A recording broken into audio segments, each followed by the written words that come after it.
Muito bem, estamos de volta. Olha aqui, não foi nada fácil, mas não foi mesmo, né? Narramos o jogo pela Band, eu narrei o jogo pela Band News, ao lado de todo o timaço Band de Bola, mas vou te contar, foi realmente complicado o jogo ontem. Mas o Atlético venceu o Nacional de Muriaé e foi de virada no Independência. E a estrela que brilhou foi a do centroavante da seleção brasileira, Jô. Veja aí. O Atlético de volta ao Independência, de volta para os braços da torcida.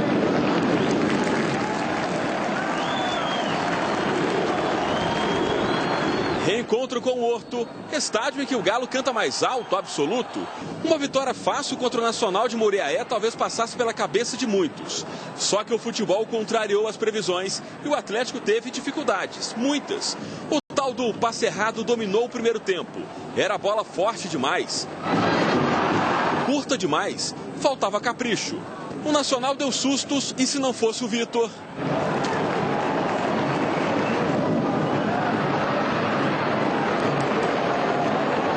No segundo tempo, tudo seguia na mesma toada, até que veio o lance mais dramático da partida. Ao tentar tirar a bola do atacante Jonathan, o zagueiro Emerson caiu de mau jeito, dobrou a perna direita e teve uma fratura.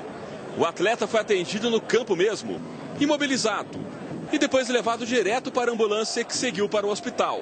Por ter feito a falta em Jonathan, Emerson levou o segundo amarelo e o vermelho. Galo com 10 em campo. Minutos depois, o mesmo Jonathan abriu o placar para o Nacional. Para nós, depois que nós tivemos a situação do Emerson, ele foi expulso, ficamos com um a menos, a equipe passou a fazer mais aquilo que a gente pediu, ou seja, trabalhar mais no coletivo para fazer a diferença com as individualidades, e fizeram isso. Quando o jogo parecia dramaticamente complicado para o Atlético, eis que surgiu, ou ressurgiu, um artilheiro. Um cara que não marcava há 9 jogos. Um certo camisa 7. Falta, bola para a área e Jô, o atacante da 7, empatou a partida. Fim do jejum de 9 jogos. No finalzinho do jogo, Dátolo achou ele. Jô, com categoria, virou para o Atlético. 2-1 Galo.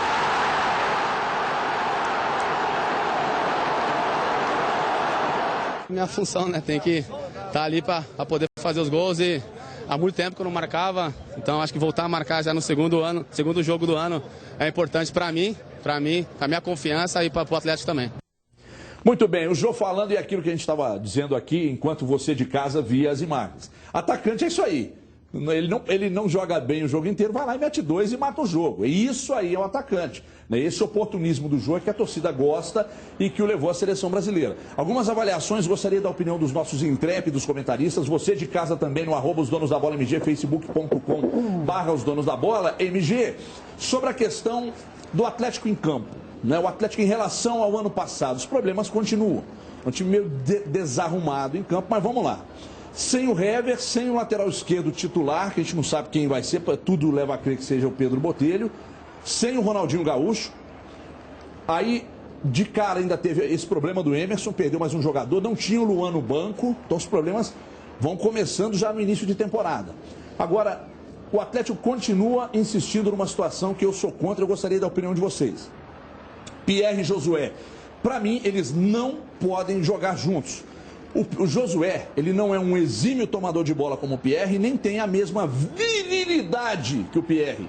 Ele tem um pouco mais de qualidade no passe, mas também não chega bem à frente. Então, ele torna-se um jogador, de repente, até questionável. O Josué, para mim, hoje é um bom reserva. É um cara que está no banco, entra, você continua tendo muita confiança nele. Ponto. Então não dá. O Atlético vai ter que se virar e arrumar um volante. O Leandro Donizete deve voltar aí dentro de 15 dias, no máximo, talvez. Mas onde está esse volante? O Atlético precisa contratar. O Atlético sente falta no início da temporada exatamente em 2 posições onde ele preteriu 2 atletas que a torcida gosta. Gilberto Silva e Júnior César. Os problemas são exatamente na zaga e na lateral esquerda. E aí, caros? Cadu Doné, boa tarde. Boa tarde, Everton. Boa tarde a todos. Olha, vamos por partes. Com relação ao setor de volantes, realmente eu concordo com você que o Galo poderia e deveria contratar um segundo volante que sai mais para o jogo. A gente tem falado isso com alguma frequência aqui. O Josué é um bom jogador, é um bom reserva, mas até em termos de estilo é preciso um volante que vai mais à frente, que chega mais ali perto do ataque para fazer o elo entre defesa e os 4 homens ali da frente. Elias, Cícero, são jogadores mais ou menos desse tipo, claro. Estou citando 2 nomes de primeira linha que são muito difíceis de chegar. Talvez alguma outra cartada, algum jogador um pouco menos conhecido, poderia vir para o Galo. Até para defender um pouco a diretoria, eu estava para falar isso na semana passada. Às vezes o azar acontece no futebol. A diretoria do Atlético contratou o Rosinei mais ou menos com essa expectativa. Ele poderia fazer, na época em que ele chegou, a função de meia pela direita ali, mas também poderia ser um segundo volante que saía para o jogo. E é um cara que tinha nome, tinha prestígio, é um volante que na teoria tem essas características, mas veio e não deu tão certo. Essas coisas acontecem, mas a gente tem que lembrar disso. O Galo fez uma aposta que naquele momento parecia acertada e todo mundo elogiou. E falando dos outros setores que você mencionou, o Júnior César, todo mundo aqui sabe minha opinião, é um jogador que faz um bom feijão com arroz, um bom lateral, dentro do contexto que a gente tem aí de laterais no Brasil, funciona muito bem. Então, discordo da saída dele, acho que seria uma ótima opção para continuar o ano no Galo. E é o mesmo caso do Gilberto Silva. Seria um ótimo reserva e agora a gente está vendo a falta que vai fazer ter um bom banco. Gosto muito do Emerson, todo mundo sabe disso. Semana passada muita gente até mandou e-mail para mim me zoando. Pô, vai gostar desse Emerson assim lá longe, né? Realmente acho que é um grande jogador, se machucou, só volta depois da Copa do Mundo. E agora realmente essa falta de um reserva na zaga vai ser o assunto no Galo. Porque quem que vai jogar? O de Emerson, mas se tiver um problema, quem que vai entrar no lugar dele? Realmente vai fazer falta, mas eu confio que a diretoria, pelo menos em 2 dessas 3 posições aí, no meio e na zaga, mais provavelmente, ainda vai tirar algum coelho da cartola nessa reta final aí de inscrição na Libertadores. Dimara, você fala de tudo que o Cadu falou também, em cima das perguntas feitas anteriormente, mas eu gostaria de acrescentar mais uma para o seu comentário. Eu não acredito que a diretoria, vamos pegar o Maluf, por exemplo, não enxergue isso que nós estamos dizendo aqui. Mas você acha que as providências não foram tomadas e o planejamento foi meio que quebrado no início da temporada por causa do dinheiro retido? Esse foi o grande problema que o Atlético enfrentou por não ter trazido jogadores de peso, que é o que a torcida espera? Boa tarde. Boa tarde para todo mundo. Esse foi o problema, obviamente, porque o Atlético tinha que pagar pelo menos os salários, que foi o que ele fez. Então, se não tinha dinheiro para pagar o salário, como é que ele ainda trazer jogador? Não tinha como fazer isso. Então, o planejamento foi falho nesse sentido. Agora, essa questão específica do segundo volante, a gente ficou pensando muito ontem, depois do jogo, o que poderia ser feito, se podia ser o Claudinei e tal. E aí, tem uma coisa que aconteceu na partida de ontem que pode ajudar o Paulo Autuori. Quando foi que o Atlético melhorou? Foi quando o Dátulo foi jogar pelo meio, fazendo a função do segundo volante, que é a posição dele que ele ainda não exerceu no Atlético.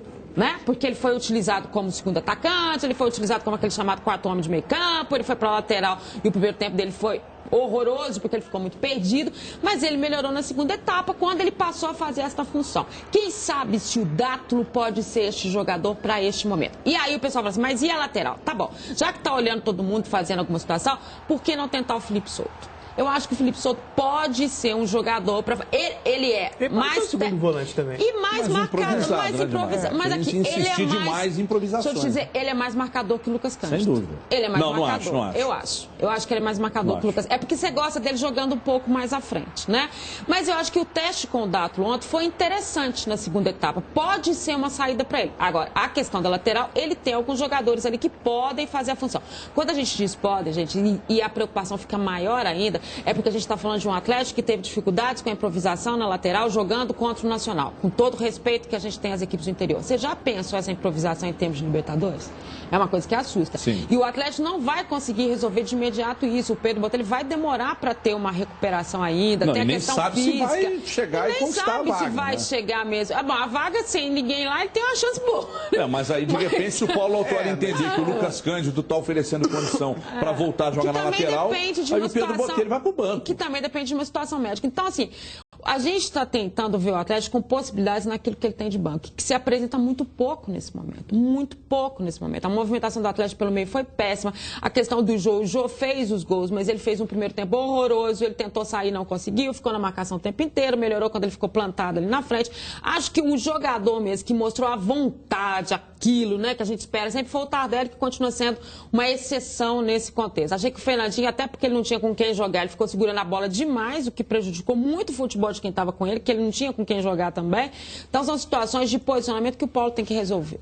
Só que tem um detalhe, durante boa parte do jogo, a gente chamava a atenção para, vamos citar aqui, o Marcos Rocha pegou a bola várias vezes, fazia assim. Não tinha para que passar. Ninguém se movimentava.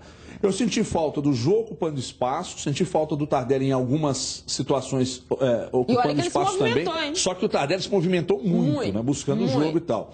E principalmente do Fernandinho. Quando o Fernandinho fez a função de voltar e ajudar na marcação pela área esquerda, aí o lado esquerdo do Atlético começou a funcionar, que o Dátaro caiu por ali, né? Aproximação. Quando o Fernandinho pegava a bola, o Galo jogou muito bem pela esquerda.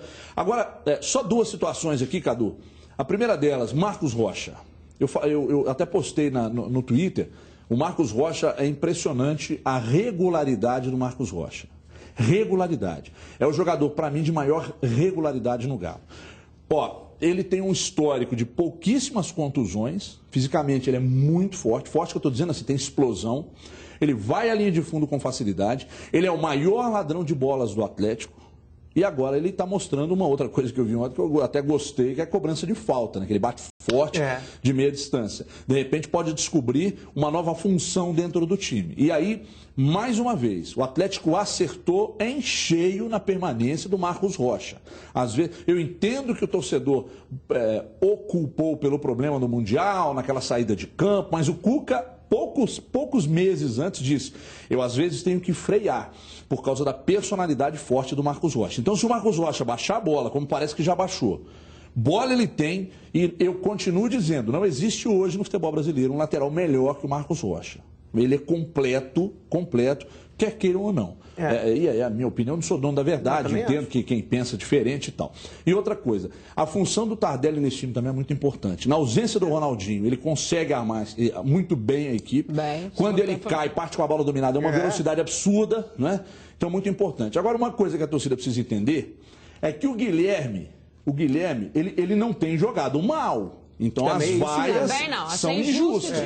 Ele está procurando o jogo, ele está mais leve. E por que ele erra tanto? Porque a bola passa muito pelos pés dele. Por quê? Porque ele procura o jogo. Claro. Porque ele procura o jogo. Ele tenta agora, um passe diferente, né? Se o Fernandinho, o Tardelli e o Jô não se movimentarem, não tem como. Não tem jeito dele dar a bola. Porque quando há movimentação, normalmente ele acerta o passe e os lances são de perigo, né, Cadu? Não, você foi brilhante agora. Obrigado, Cadu. Eu aprendi com você. Eu concordei com as 200. Obrigado. Vamos por partes de novo. Obrigado. Essa do Guilherme, para começar pelo fim, concordo plenamente. Ele foi muito bem no primeiro jogo. Ontem foi um pouco abaixo, mas ainda assim jogou bem. No começo deu uns 2 passes muito importantes, poderiam ter gerado gols. O início ali, foi bom, né? Enfiadas de bola bem realizadas ali, bem no estilo Guilherme, no estilo Ronaldinho Gaúcho até, que é a qualidade dele. E depois, ele, na verdade, ele saiu no momento, um pouquinho depois, o Galo melhorou muito. O Galo fez jus à vitória naquele final ali, porque sufocou o adversário.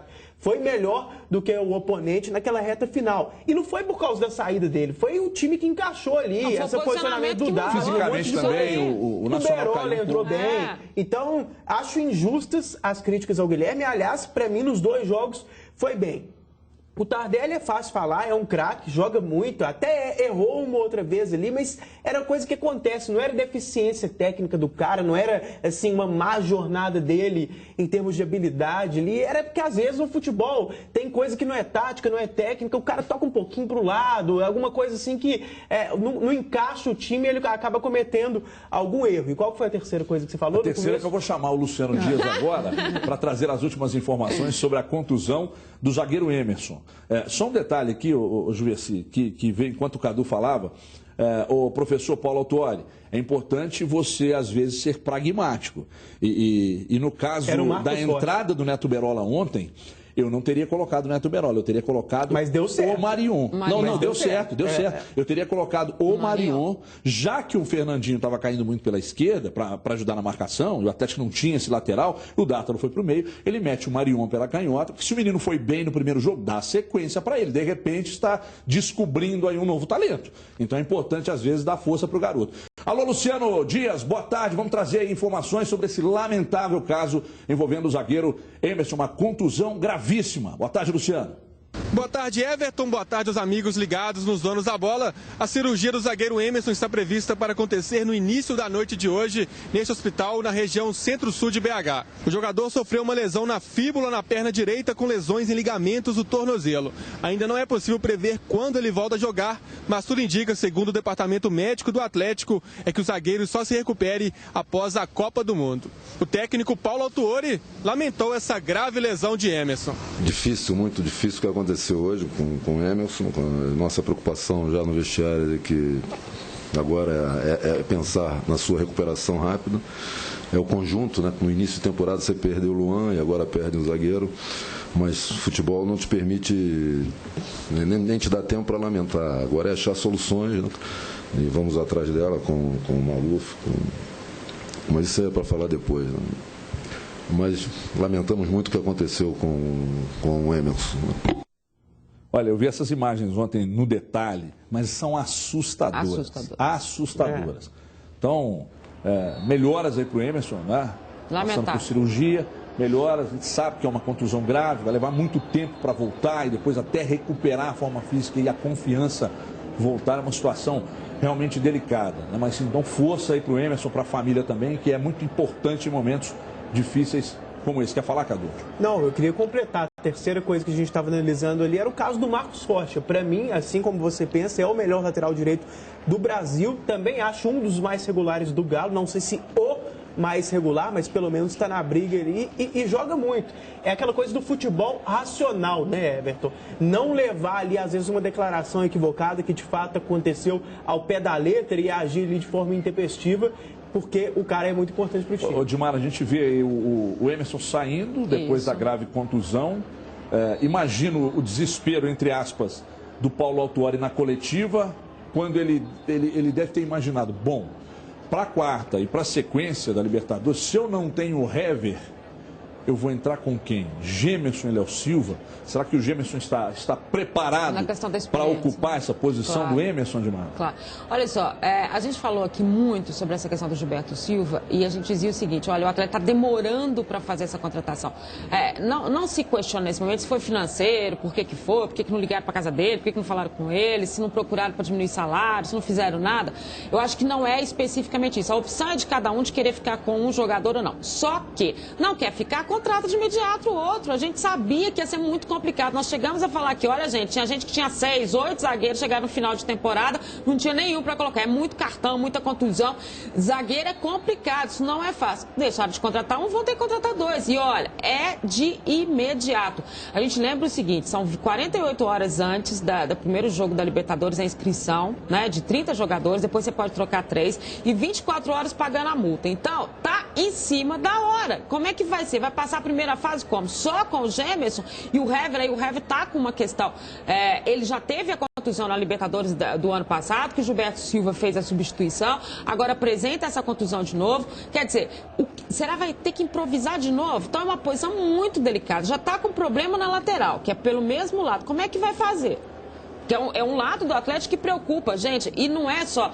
Eu sei que o torcedor, ele teve tirou o pé na primeira rodada, entendeu melhor o que aconteceu. A segunda rodada ele já passou a cobrar. Mas não é uma cobrança de campeonato mineiro. É uma cobrança porque dia 11 está aí, porque vem a Libertadores. A cobrança esse é o grupo da primeira fase da Libertadores. Parece quase que assustador. E não é por causa dos titulares, que são fantásticos, não sei o que. É a reposição que está mais que comprovada aí. Não repôs Luan e não repôs o Gilberto Silva e agora tem problema. O atacante Diego Tardelli também lamentou a contusão do zagueiro atleticano, não era para ser diferente, mas também fala aqui nos Donos da Bola.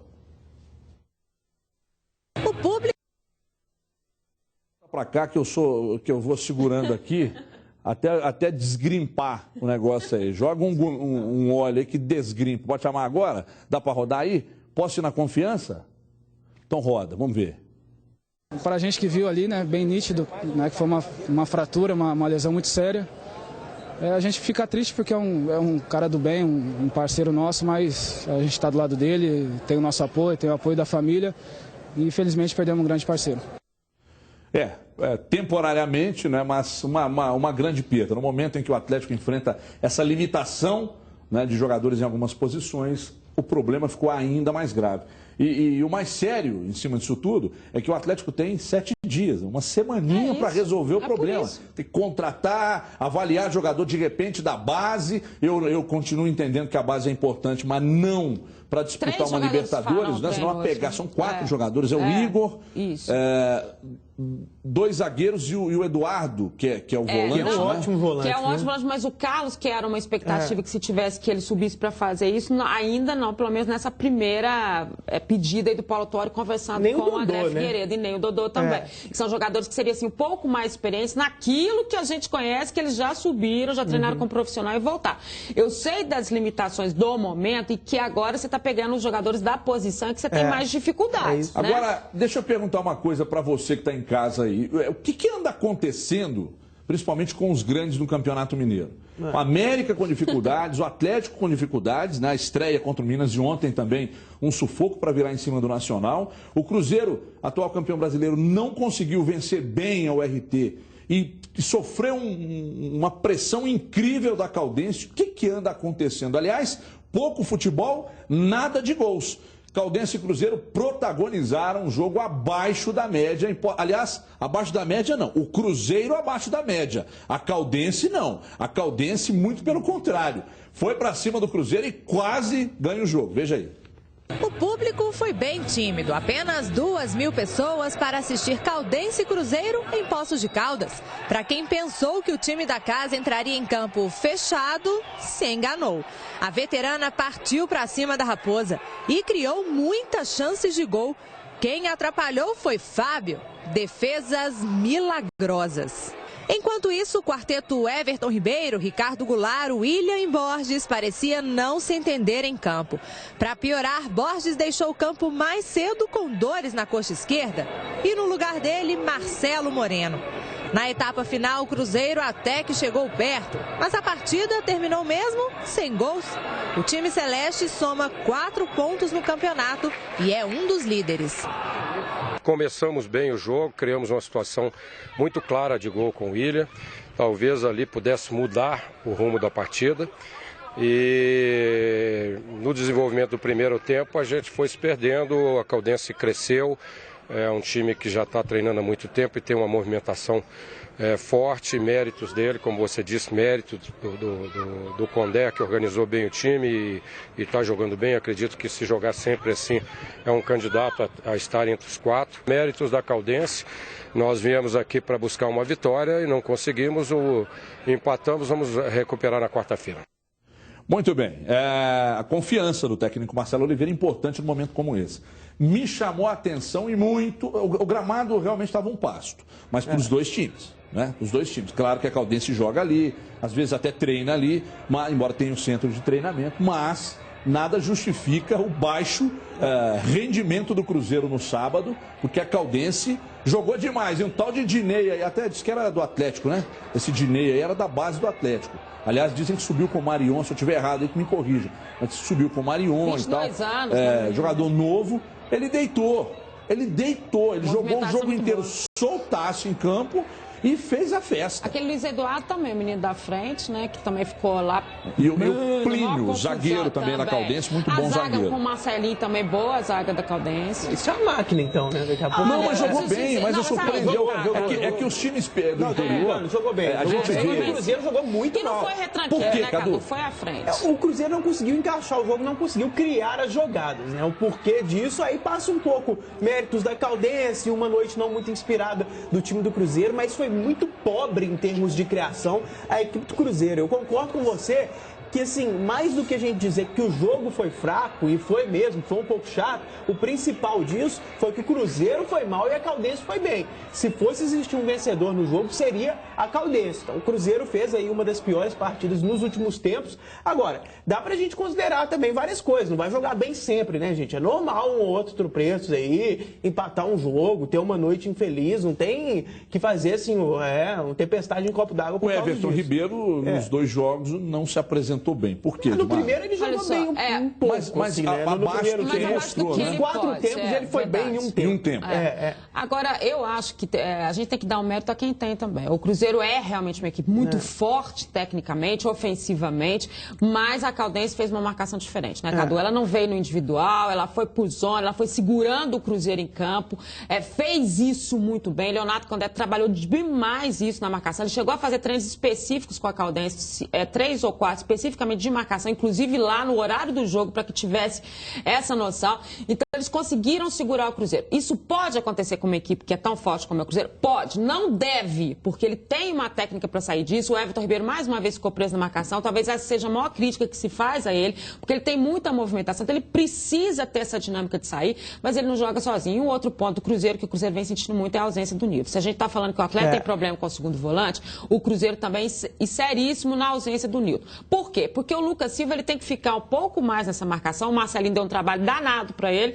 E o Souza não está chegando à frente como deveria chegar. Então você tem essas situações também acontecendo com o Cruzeiro. Vocês acham que faltou a entrada, por exemplo, num gramado como esse aí, um jogador de mais força, o Luan poderia ser um jogador mais interessante à frente?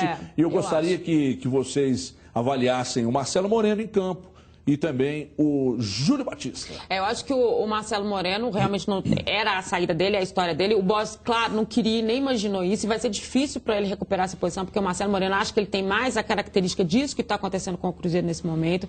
Mas lá em Poços de Caldas eu gostaria de ter visto o Luan. Até pela força que ele daria para ir para frente. O que está faltando para o Cruzeiro? O Cruzeiro está sem o cara que impulsiona esse time para frente. E muitas vezes é o Nilton, né? Não é o meio armador, é o volante que sai para o jogo, né? É isso. Então, parece incrível, né? Mas as duas equipes estão com o mesmo tipo de situação. Claro que o Cruzeiro tem, aí a gente tem que falar mesmo, um grupo mais qualificado em termos de situação de banco. Então, as alternativas do Marcelo são maiores para isso, né? Agora, na visão do treinador também, e aí a gente tem que cobrar da mesma forma, é jogo de Libertadores chegando também. Se não tem essa vontade toda em termos de Campeonato Mineiro, tem que pensar que está ali para fazer um jogo visando a Libertadores. Cadu, eu vou te fazer uma pergunta, porque eu falei sobre isso no sábado, na transmissão da Band News.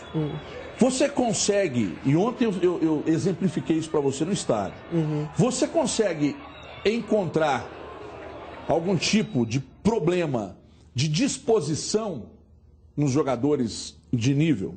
O jogador vai disputar uma Libertadores daqui a uma semana, daí ele entra em campo para jogar o Mineiro, estadual. Você acha que isso pode acontecer? Disposição é diferente, a pegada é diferente, a dedicação é diferente? A gente até conversou disso ontem no Independência e concordamos que Atlético e Cruzeiro realmente vão viver esse problema. Acho que já passam um pouco por isso. É inegável, gente, não tem jeito. Atlético e Cruzeiro não estão ligando muito para Campeonato Mineiro nesse momento e nesses jogos contra os pequenos. No dia 16, quando se enfrentarem, tudo bem. No caso do América, que é o outro grande, aí já é diferente. O América, para mim, está tentando jogar o melhor que pode e não consegue encaixar porque o time não é lá essas coisas. Agora, só para falar do jogo do Cruzeiro rapidamente, olha, o Souza é um bom reserva, mas é um jogador muito comum.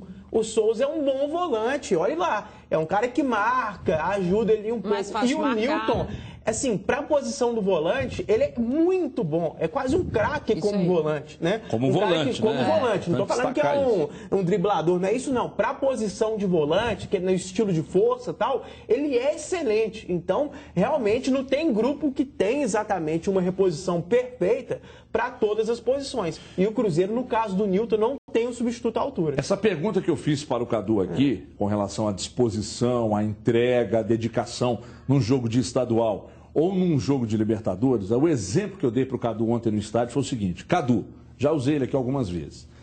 Você vai sair num dia com a Regina Casé, no outro com a Paola Oliveira. A disposição é a mesma? Meus amigos, agora eu vou falando em Paola Oliveira, eu vou falar de troca de óleo. Aliás, a melhor da Grande BH. Essa marca você já conhece e se não conhece, precisa conhecer. A Quick Lube é uma troca de óleo que se preocupa com você e com seu carro. Enquanto eu vou falando aqui, vai conferindo aí toda a estrutura da Quick Lube e uma infinidade de serviços. É muito mais que troca de óleo. Todos os serviços feitos de forma realmente espetacular. Olha, troca do filtro, serviços de higienização do ar-condicionado do seu carro, troca do fluido de freio, troca do fluido de arrefecimento e muito mais. Para oferecer tudo isso, a Quick Lube conta com a melhor equipe de profissionais do mercado. Ou você acha que isso não é importante? Não é? Ótimo atendimento, melhores equipamentos e também os melhores produtos, além do conforto e segurança, que naturalmente são muito importantes. Os preços, então, você não paga mais por tudo isso que eu disse aqui. Você deve estar pensando aí, querendo me perguntar, mas isso é um absurdo, Everton? Não, não é absurdo não, Everton. Isso aí é realmente o que a Quick Lube oferece a você. Você não paga nada mais por todos esses serviços e esse conforto que a gente mostrou. Sabe por quê? Porque a Quick Lube, ela cobre qualquer oferta da Grande BH. Agora eu vou explicar para você onde você vai encontrar a Quick Lube.